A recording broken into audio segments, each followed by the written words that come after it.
Ya, nabi-nabi palsu itu pokoknya yang dalam Alkitab Yeremia 23 ayat 15 adalah nabi-nabi yang akan Tuhan hukum karena mereka mengajarkan ajaran sesat.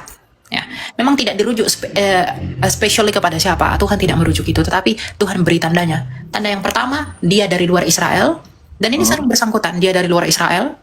Yang kedua, ya kalau kita melihat dari Yeremia itu dia mati diracun, ya karena Tuhan meracun orang-orang yang menyalahgunakan namanya dan tidak mengenal dia. Ya. Dan yang ketiga, dia menolak Yesus. Karena para nabi, arti nabi dalam bahasa Ibrani, navi itu adalah pelihat. Dan para nabi itu bernubuat mengenai Kristus, Mesias yang akan datang. Nah, jadi kalau ada nabi dan para nabi di perjanjian lama itu bernubuat tentang kelahiran dan kematian dan kebangkitan Mesias itu. Ya, makanya dalam Lukas 16 ayat 16 dikatakan, hukum Taurat dan nubuatan para nabi itu berakhir sampai tampilnya Yohanes Pembaptis, dan sejak saat itu kerajaan Allah diberitakan. Jadi tujuan para nabi itu bernubuat mengenai Mesias. Mengenai lahirnya di mana. Mika mengatakan dia lahir di sini, Yeremia mengatakan dia seperti ini, Yesaya mengatakan dia matinya begini, penulis Mazmur mengatakan dia akan dipaku, ya. Lalu kalau ada nabi menyangkali kematian Yesus dan mengatakan Yesus tidak tersalib, nabi palsu. Menolak Kristus, nabi palsu.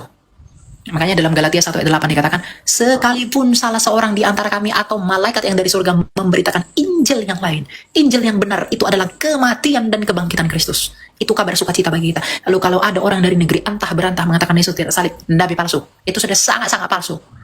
Jangan percaya, ya. Gitu. Jadi sangat mudah sebenarnya mengukur nabi palsu. Yang ketiga, nabi palsu itu tidak bermoral.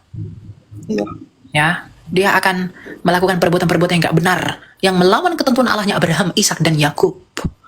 Ya, apa yang telah Yesus katakan, misalnya perjanjian lama orang berpoligami, lalu Yesus datang sebagai anak tunggal Bapa mengatakan poligami tidak boleh, satu laki-laki satu perempuan, lalu tiba-tiba nabi palsu pasti mengatakan boleh poligami lagi.